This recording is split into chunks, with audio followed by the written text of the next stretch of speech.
Hello, my name is Leonardo Pizziano, better known as Fibonacci. You might know me because I pretty much created the basis of all elementary school math, which is basis for all math, from my Fibonacci numbers. But don't forget, I also introduced the decimal system to those European people. But hey, let's get back to my life. I was born in 1175. My papa, William, directed a trading post in North Africa, so I had to travel along to provide some help to him. This is where I started my long journey of learning about Arabic numbers.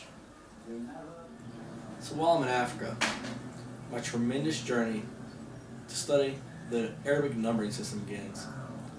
And I studied under some of the greatest mathematicians of that culture. And I began to realize that the Arabic numbering system is where it's at. This Roman numeral stuff they're using in Europe just is not going to cut it. I'm in freaking Africa. Africa! And they have a better numbering system than the greatest continent of the time. So I, in 1200, returned to Pisa to show these ignorant people what needs to be done. In 1202, upon my return, at my age of 27, I wrote my book, Liber Abaci.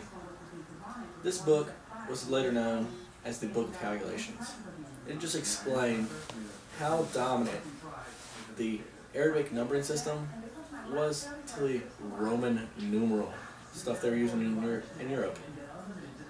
I mean, it showed you how to add, subtract, and every other basic elementary school math. I mean, would you rather 2 plus 2 or II plus II equals IV? IV is something you put in your arm.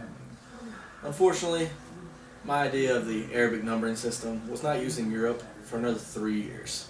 But I can just blame that on the ignorance of the people. But nonetheless, I had a great idea. Later in my life, I became a guest of the Emperor Frederick II. I mean, it's pretty good. Have you ever been a guest of an emperor? Didn't think so. But nonetheless, I think he's using me for my mathematical and science that I could provide for him, because he was a big fan of that. Nonetheless, I was greatly honored. In 1740, they honored me with a salary. I, personally, was just enthused.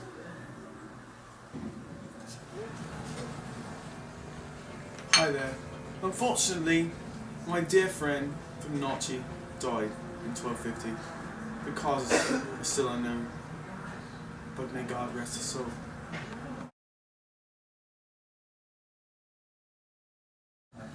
Hello, my name.